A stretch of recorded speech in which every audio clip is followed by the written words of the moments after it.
Hi, in this video I will show you step by step how to solve a problem about projectile motion. The problem says a projectile is thrown with an initial velocity of 80 meters per second at 30 degrees above the horizontal. Determine A, the position and velocity at time 8 seconds, B, maximum height, and C, maximum range. The range is the horizontal displacement.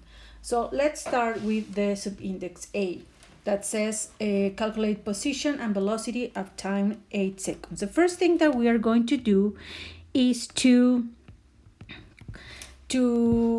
place all the information that we have into a chart that is going to help us to organize all the data. So I am going to, we know that in the horizontal, for the horizontal motion, the motion is with constant velocity, therefore we don't have a acceleration. So the acceleration is 0 meters per second.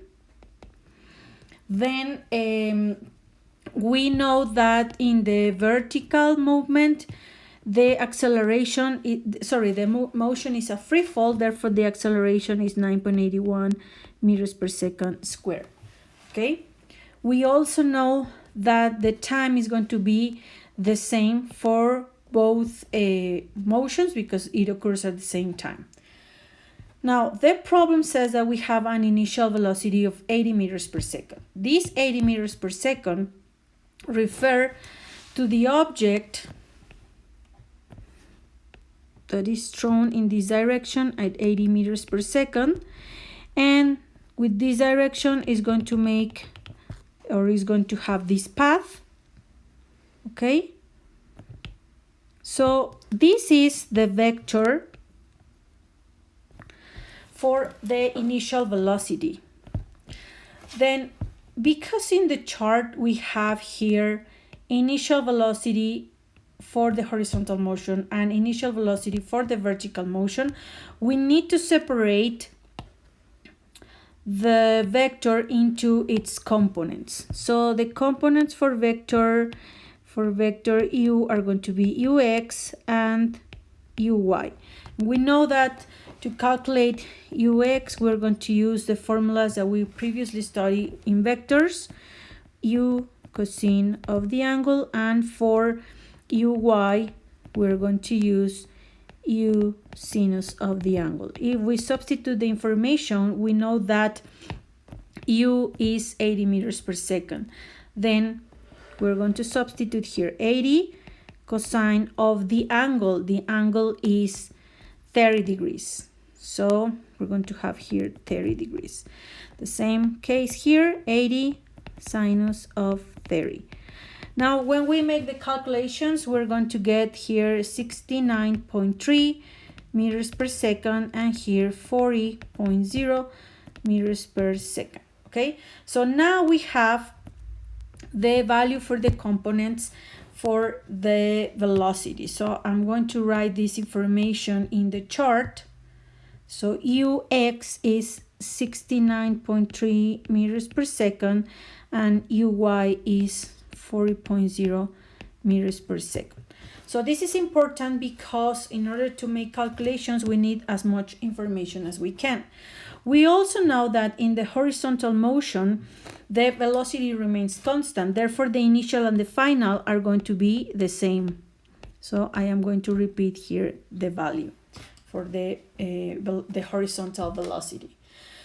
Now, the problem says that we need to calculate the position, which is S, the displacement in X and displacement in Y, and the velocity when the time is 8 seconds. So when the time is 8 seconds, it means that is 8 seconds for horizontal and also 8 seconds for the vertical. Now we have all the information that we can organize in our chart. Now the next step is to solve for velocity. So remember that we're going to use the Suvat equations, and in the case of the horizontal motion, we have velocity equals distance or displacement over time, and for the vertical motion, which is a free fall, we're going to have the other kinematic equations. So in order to calculate the velocity, I'm going to the velocity at time 8 seconds, I am going to use the formula V equals U plus AT, because now we have the initial velocity in Y. Okay, so we're working here with this right now. So we know the initial velocity, we know the acceleration, and we know the time, so we can calculate the velocity here, the final velocity. So if we substitute, we have 40 plus. Now, there is another consideration that we have to do, and this consideration is that because the projectile is being thrown upward, the acceleration needs to be negative here. Okay, so let's remember always to add this symbol. So we're going to have here minus 9.81 meters per second square. I'm going to omit right now the units, and the time is 8.0. The time is 8.0 seconds. So the velocity in Y, remember that we're working with the Y component, the velocity is going to be minus 38.5 meters per second. Now we have this information here. I'm going to write it in our chart. It's minus 38.5 meters per second. Okay, so but this is the Y component of the velocity, and the X component of the velocity is 69.3. Now, if we want the velocity, we need to calculate the resultant, and then we know that the resultant using Pythagoras theorem is going to be Vx squared plus Vy squared and root square of all of that. So Vx squared is 69.3 squared plus minus 38.5 squared root of all this. So the velocity is going to be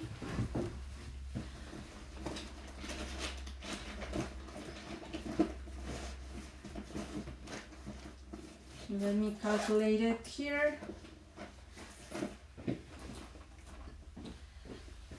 The velocity is going to be, I am making the calculation in my calculator.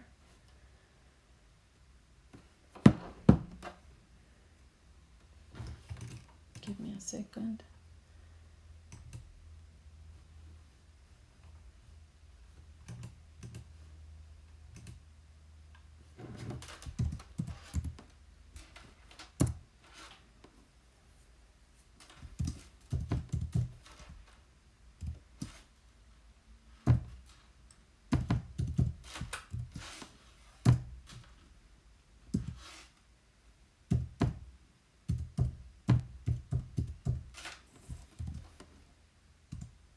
So the velocity is 78.5 meters per second. And now this is the answer for velocity. Okay, so we have the components and then we have the velocity. The other thing that we need to calculate is the position.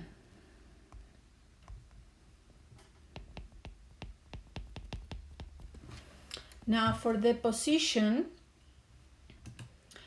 we need to calculate Sx and Xy. So let's calculate Xy.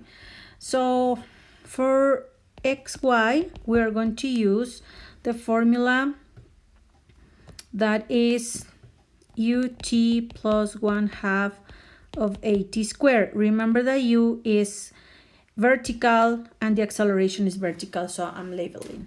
So Sy is going to be initial velocity vertical, as you can see here in the chart, is 40 meters and the time is 8 seconds. So it's going to be 40 times 8 plus 1/2 of minus 9.81 times 8 squared. Then the position in S is going to be 6.08 meters height, and then the position in x, because the horizontal motion is constant, is going to be velocity in x times time. So sx is going to be 69.3 times 8.0. Sx is going to be 554 meters, and this is the answer for the position. If we want to calculate the resultant displacement, we can calculate with the Pythagoras theorem what is S. Now let's calculate, or let's check for subindex B, which is maximum height. Now for maximum height, you need to remember that we in a vertical throw, the maximum height occurs when the velocity is 0. So the maximum height occurs when Vy equals 0 meters per second.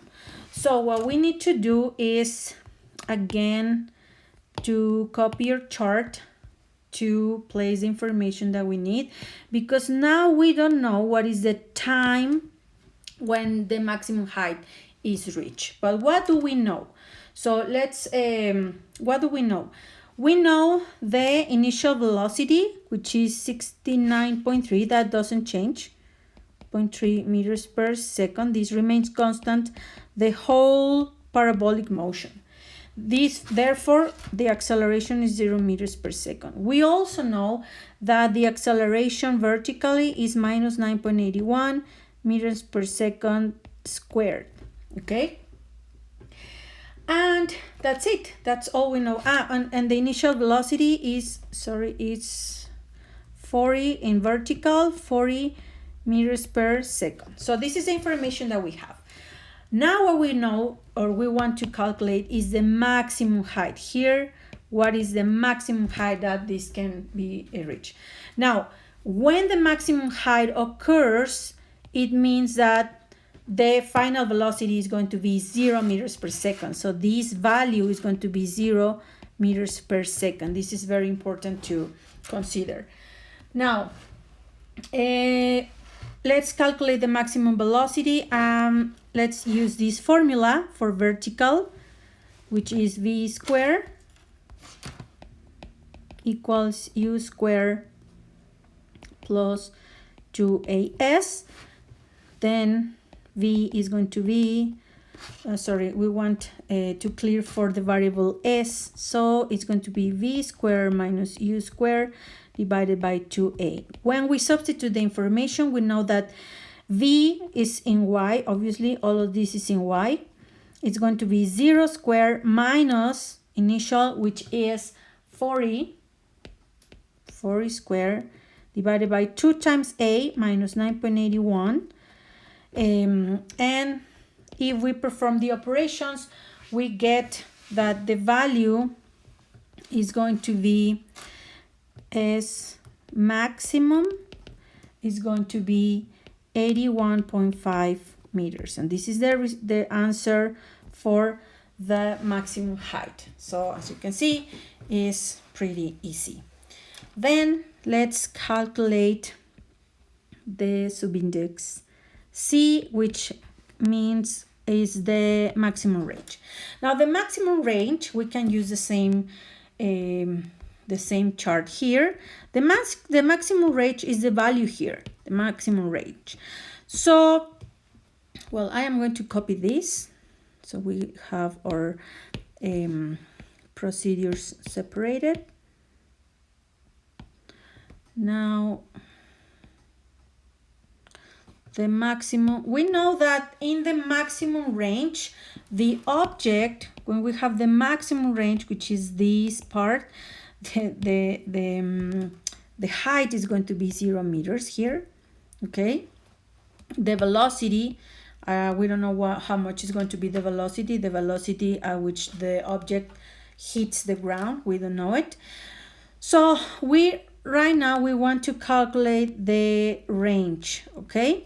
So in order to calculate the range, we are going to use the formula Sx equals Vx times t. We have the value for final velocity horizontally, but we don't have the value for the time. So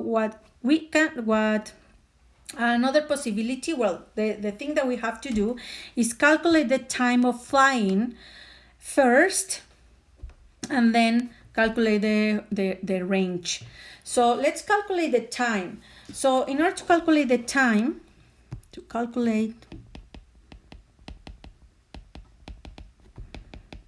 the time of flying, we're going to use the information for the vertical motion. Use the info for vertical motion. So what equation can we use? We can use this equation, V equals U plus AT. If we clear for t, we're going to have that is V minus U divided by A. Because we are using vertical motion, this is going to be Vy, Uy, Ay. Now let's substitute. Vy equals, sorry, we don't have the value for Vy in that case, so let's use another one. Let's use what if we use I want to solve it for t.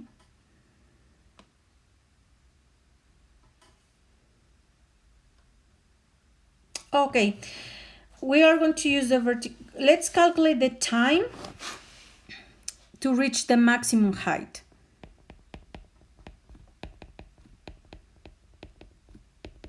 Because in that, for that, we know what is the final velocity. The final velocity is 0. Time to reach the maximum height. And also we know that the total time of flying is the double time of the maximum height. So we can double that value and find it. So now we can use this one. Sorry. We can use this formula. V equals U plus AT, where T is V minus U divided by A. Remember, all of these are for Y. And we are using the information for this part of the problem. V is now 0 minus the initial, which is 4e. Okay? 4e divided by minus 9.81. And now that is equal to 4.08 seconds. The time of flying then is going to be 2 times the time to reach the maximum height, which is 2 times 4.08, and this is going to be 8.16 seconds. Okay, now we have the time to reach the maximum range, which is 8.16 seconds. Now we can substitute in the formula. So Sx is going to be Vx, which is this 69.3. and the time is 8.16. So if we solve it, we're going to have that the range is going to be 565 meters. And now we have found everything that we need. And this is how we solve a problem. It's a little bit long, the procedure, but as you can see, if you organize all the information in your tables, it's much easier to have to use all the other formulas that we know. Thank you.